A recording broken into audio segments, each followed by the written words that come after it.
Certainly, these are issues to give us serious concern, no doubt.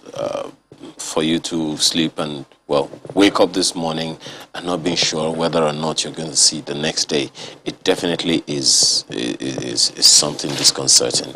And what happened in Plateau State is definitely something we want to give attention to. What is the position of the police on this? We've heard the side of the representatives of the police.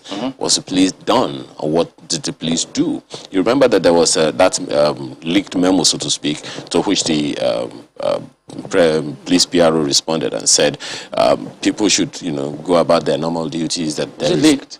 Well, at least that's the information that we got. That the first PRO said that people should go about their duties without any fears. Let's get across to the Commissioner of Police in Plateau State, Mr. Edward Igbuka, who joins us this morning. Good morning, and thank you for joining us on the program today. Well, having seen all of these stories, there's huge questions everywhere. And then perhaps you could start by telling us, what's going on? Is the police overwhelmed with these killings going on? Definitely not. Definitely not. First of all, good morning. First of all, good morning, and thank you for having me. Go ahead, please. Can you hear me? Perfectly. Okay, great. Thank you for having me. The police is definitely not overwhelmed. I heard your colleague talking about the refutal by the first PRO, and that's exactly the situation. Because whoever is saying that these attacks have anything to do with that intelligence that was sent to us and went viral, unfortunately, is being economical with the truth. Because in the past couple of weeks, the command and the other security agencies and the state government have been trying to manage skirmishes between locals and headers in just north, just south, Bassa local government areas, and to some extent in Riam local government area. In some of the instances in the past 2-3 weeks, some headers have been killed, 6 of them. Hence, it's suspected that these attacks and the attacks on in the 2 separate communities 2 nights ago on Monday night, which is very, very unfortunate and a dastardly barbaric act, is suspected to be a reprisal attack. That's the position. The investigations are geared in that direction, and we are still asking members of the public for any useful information. Though we have some leads, we are working closely with some community leaders and on both sides, and we have already some names of some of those that perpetrated this dastardly act. Did the police have intelligence, prior information that this was going to happen? Like I said, there have been skirmishes between both parties, the locals and the headsmen.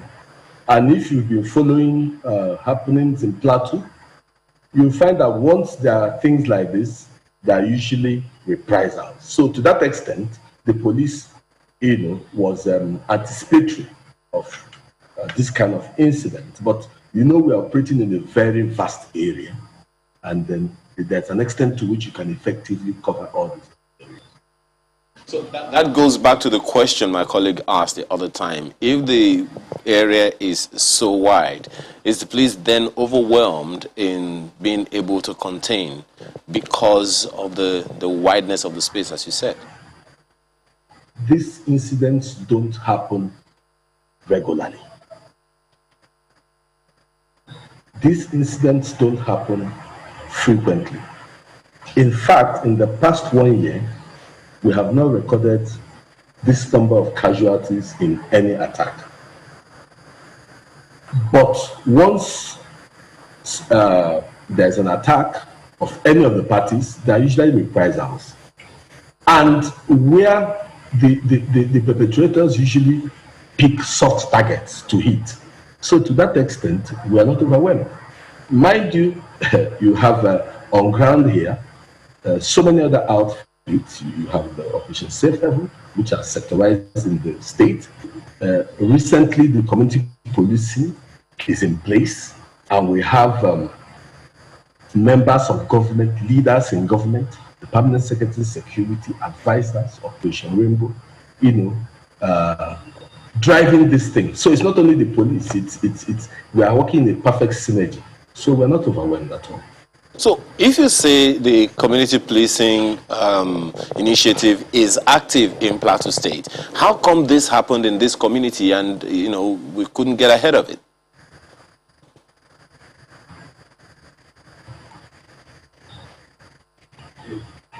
Let me give you the scenario. Once one of the parties is attacked, the other party will pick a soft target, like the case of Key, and even in Dawn. The people didn't even know about it. It was their tribesmen in another part of the plateau, close to them, in a neighboring local government, that had issues with this ethnic. And probably because they were less prepared, they were taken unawares. Well, speaking about arrest, we had the representative of Plateau State in the House of Reps. He was on the program yesterday. He had some concerns, just like everybody else will. We'd like you to have a listen to what he said. Since 2001 till date, you cannot handpick one person that has been convicted or is in jail today as a result of the killings on the plateau or other parts of the Middle Belt. So lack of justice. Once there is no justice, once there is no kind of enforcement that somebody must be held responsible, then definitely the person that usually perpetrates such acts will continue. Because no single person has been convicted as a result of the killings on the plateau. Single. So either in the court of law or that this person has been sentenced to 5-10 years in jail because as a result of the killings. So lack of justice, definitely, because the people that have been killed, I always say that the people that have been killed every day seek for justice. But what they usually get is political peace. So if we have sustainable political peace for a long time, you always have this kind of attacks will come and go, come and go. You give it to the STF or the security or whatever. Every day they bring in different worrying factors. They bring in the Fulani headsmen, discuss peace. Bring in this one, discuss peace. But I always say that any peace on a tea table without justice through what has happened behind, then definitely it will go, well, they will not do anything for us. And they will continue. So lack of justice has led us to where we are today. Is he right? No. You know why I said no? I've just been in this command for a year, and he's talking about since 2001. And I can assure you that many cases have been prosecuted. This can be verified. So I don't know where he's getting his facts from. Yes, I might say that conviction might be a bit difficult because, in the standard of law, you have to prove these matters beyond reasonable doubt. But where there are suspicion, people have been arrested, people have been investigated. Until today, people are still being arrested. So I don't know where he got that information from. Which cases are you currently prosecuting on this particular herdsman killings? There's a matter that happened in KVOM. KVOM is near the Institute of Strategic Studies. We have made some arrests. There are a number of them on both sides, both with the locals and the headsmen. There are a number of them, but I can clearly remember that one. We have some suspects in the case, and it's being prosecuted. And mind you that these are issues of homicide, and it's not done overnight. This current matter, has anybody been arrested? We have information, of course, I will divulge them now. We have information and we are confident that we are going to make arrests. And we are determined to ensure that this does not occur. As I speak to you, there is massive deployment of the police and the military personnel from Operation Safe Haven and the 3rd Division Garrison in Jos in all the affected areas as we speak. Calm has been restored, just enjoying the good people and the residents of Plateau State to remain law-abiding and go about their lawful activities without fear. Well, Commissioner Ibuka, a few questions are just twirling in my head. First, you say that the police is not overwhelmed, that you did have some intelligence that this sort of attack was going to happen because there had been an attack before now. One, can you give details of the attack that happened before now, which already puts you on the alert for this type of happening? That's one. And then two, you know, the communities where you suspected that these attacks were going to happen on, were they put on alert? Yeah, in the past 2-3 weeks, like I said, some herders, about 6 of them have been killed in Kuru community at Bassa and some part of Bark and Ladi. In the past 2 weeks, we've recorded 6 incidents of killing of herdsmen. And part of the strategy I have directed my DPOs and area commanders to use is to ensure that at all times, once incidents like this happen, the communities are called together and warned. I tell you, in one instance, the local government chairman and the DPO went and warned members of the community.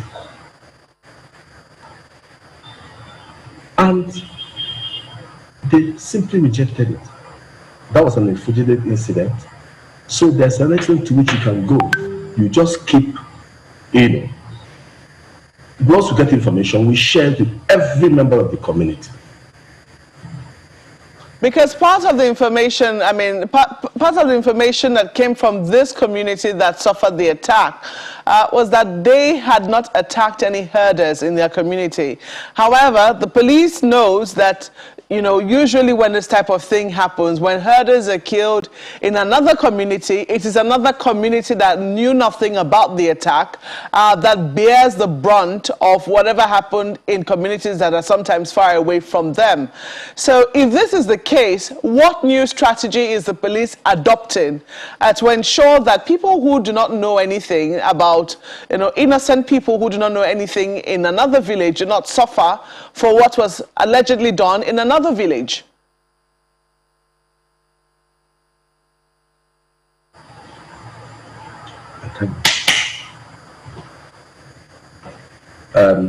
I lost you a few minutes after. I can't hear. I was saying that the pattern of attacks we have noticed is that oftentimes when herdsmen are killed in one village, oftentimes the reprisals do not go back to the same village where these killings were done. They go to other villages that know nothing about, you know, these attacks. And this is now a repeated pattern of some sort. I'm sure that the security agencies are aware of that. If this is the case, how is the police changing strategy to ensure that innocent villagers who know nothing about attacks that have happened elsewhere do not suffer the brunt for what you know will be reprisals?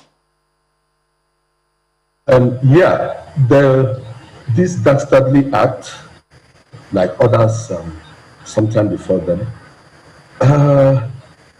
we've made efforts in the sense, you know, that are a bit technical. Let me give you an instance.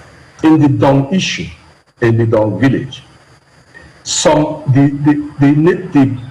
the people that had the problem with the herdsmen were Irigwe community. And part of the Irigwe community is in Dong community. And when these herders came to attack, they went and picked soft spots where you had Irigwe natives living in that community. So you can see, but we have always encouraged dialogue as opposed to conflict. In a week here, the command has over 7-8 meetings with various parties in different areas of the plateau. We encourage dialogue as opposed to conflict because we appreciate the fact that people differ and need to find a common ground to understand themselves.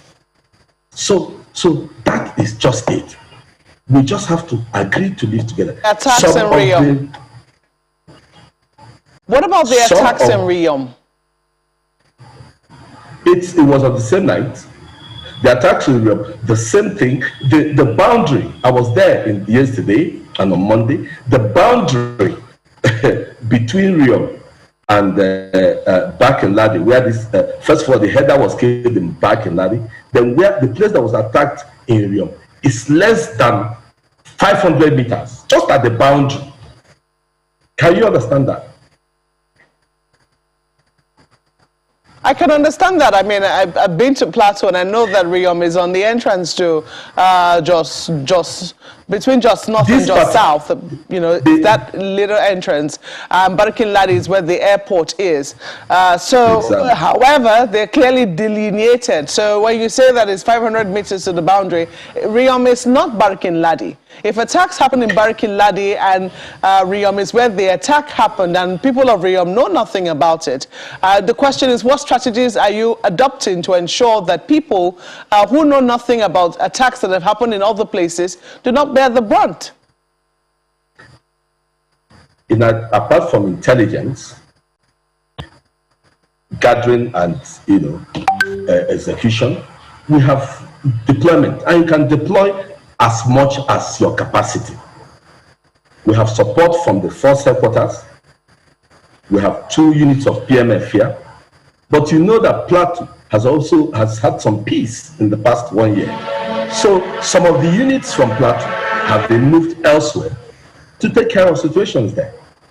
So with this coming up now, we are calling back some of our units to Plateau for more effective deployment. But I keep saying that the only way out is for these parties to speak. Because some of these headers have lived in these communities for close to a century. We need to keep talking. Okay. The state government... It goes back again to what the member of the House of Representatives was saying about political peace. I mean, he made reference to the fact that, dialogue is the way to go. But at the end of the day, if nobody is arrested for this and, perpetrators are not brought to book on either side, those who allegedly killed herders and those who, went to carry out reprisals in return, then this is what we'll keep having, because the communities who know nothing about these attacks on other communities and are unjustly attacked will always feel aggrieved when nothing is done by the authorities to bring those who brought that grief upon them to book.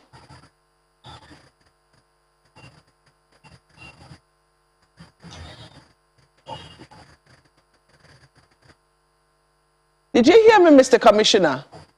Yeah, I got some of it, but I want to assure you, in this particular case, I mentioned community policing because the drivers of community policing are some of the leaders in Plateau here. And it appears that the indigents find it easier to divulge information to them. So I have got a number of information concerning this particular attack. So I can assure you that in this instance, justice will be done. We will get as many people as possible that were involved in this. They will not get away with it. That's an assurance I can give.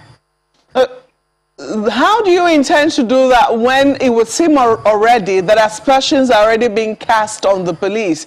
I mean, if you listen to that report, there are those who were saying, oh, the police came and picked the bullet, the shells of the bullets that were expended in the attacks, and that they left the bodies of the people. Oftentimes, there's been a distrust on the part of the people for state authorities, especially the security agencies, whom they feel sometimes look away. If this is a situation with trust in in these communities. How do you intend to get over that and do what you ought to do as an agency of government?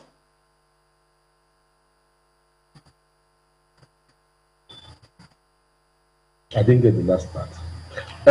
Can you hear me? Can you hear me? I can hear you clearly, Mr. Commissioner. Oh, okay. I got part of what you said, but you can understand that passions are high. I mean, people woke up and saw their loved ones dead, injured. I can understand that.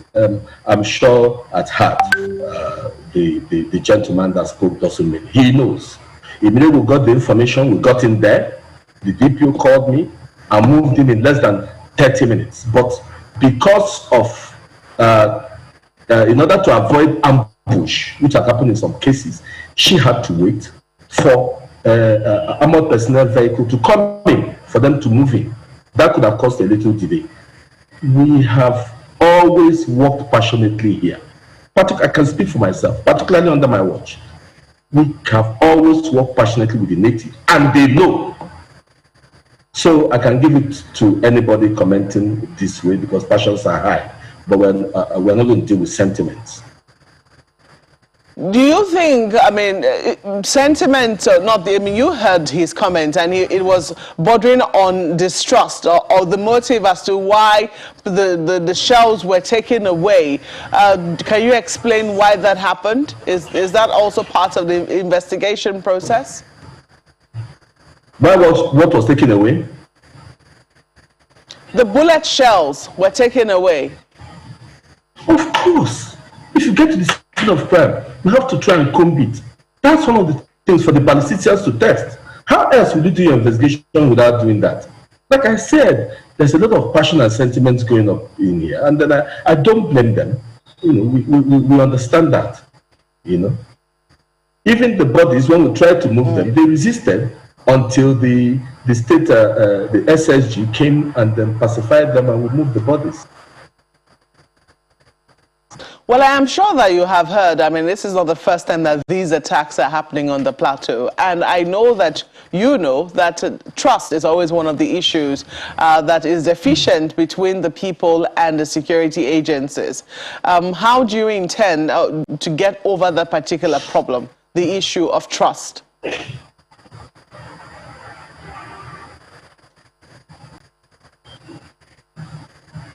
What I heard last was the issue of trust.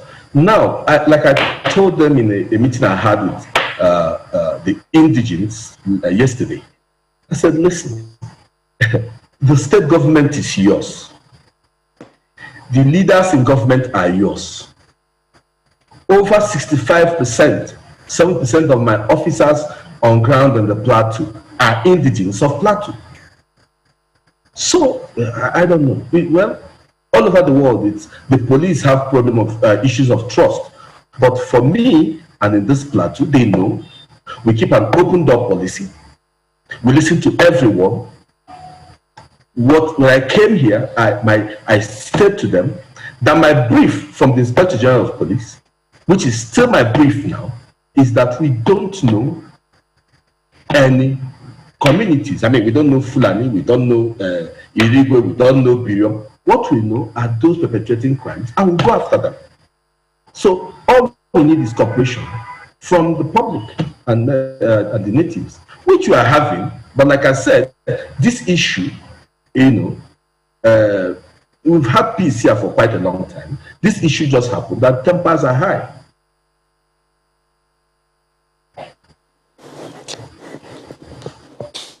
Well, Commissioner, the killings, the attacks, that you made reference to concerning Irigwe community, is that the one that occurred, that was reported to the Bassa Police Division about theft and cruelty to animals, which occurred on the 18th of this month?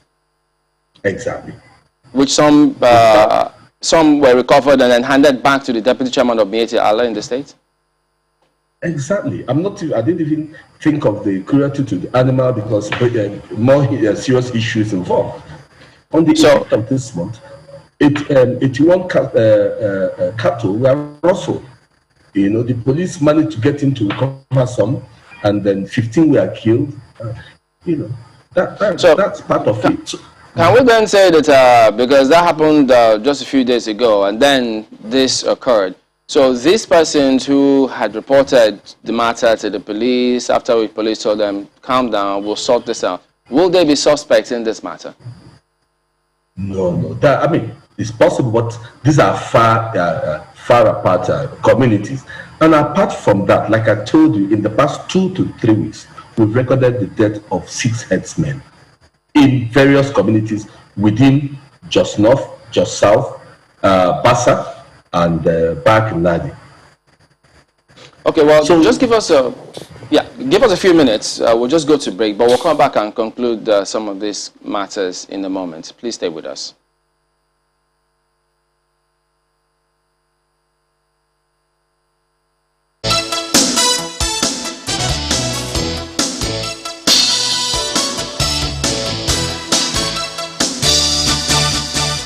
All right, welcome back. Well, Commissioner, the people you say have been arrested, are they Nigerians or are they foreigners?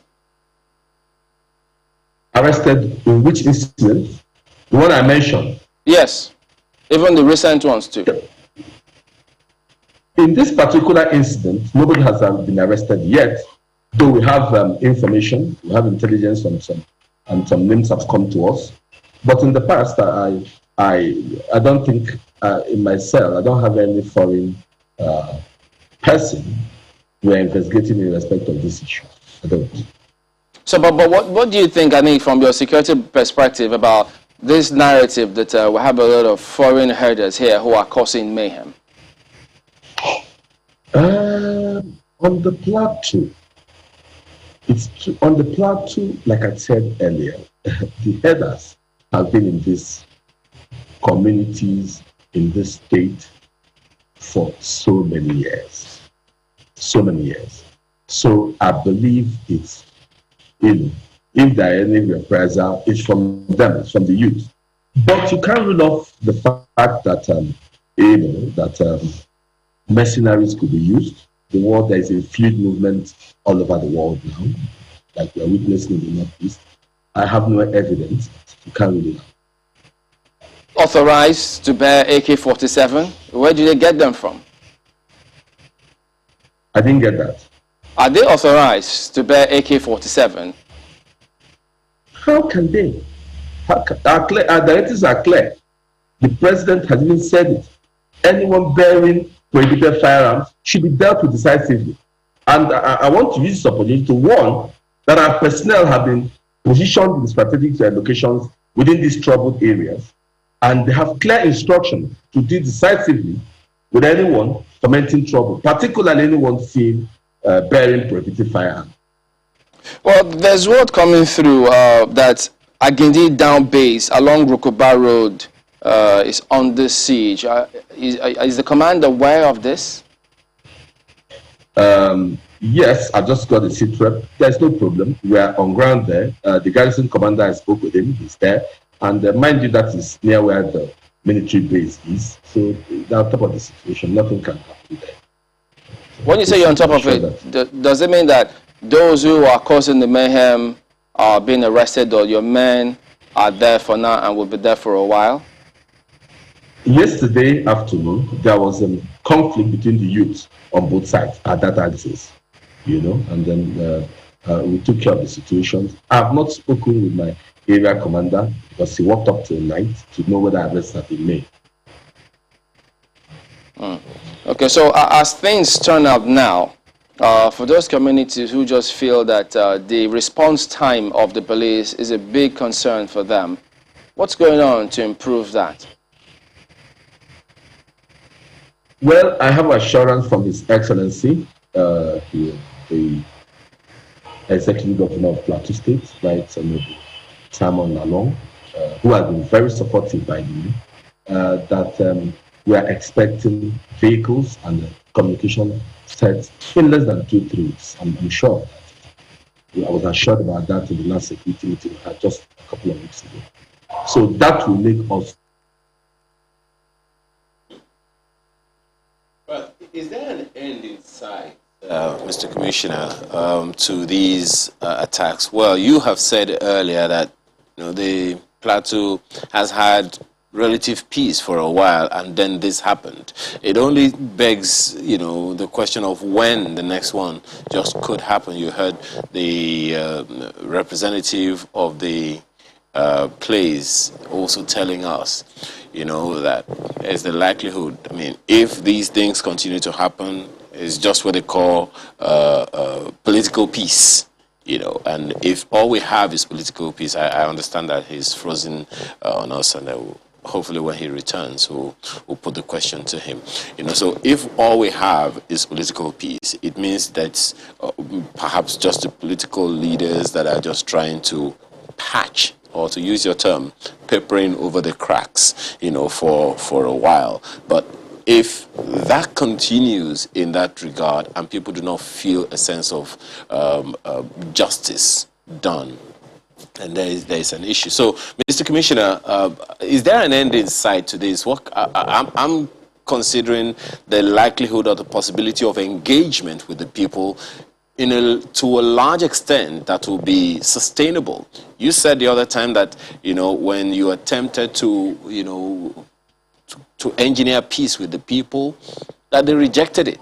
That only speaks to the possibility of either lack of trust of the police, between the police and the people, of anything, any initiative whatsoever that could come from the police, or the fact that the people do not feel that they have been given justice, and consequently they will reject anything else until they feel that their interest is protected sustainably. Well, if they reject the peace initiative of the police, would they also reject the peace initiative of the government? The governor in February, mid-February, constituted a peace committee, and then where all the leaders gathered and talked about that. It's just from my own perspective, just like Nigeria, Plateau State is.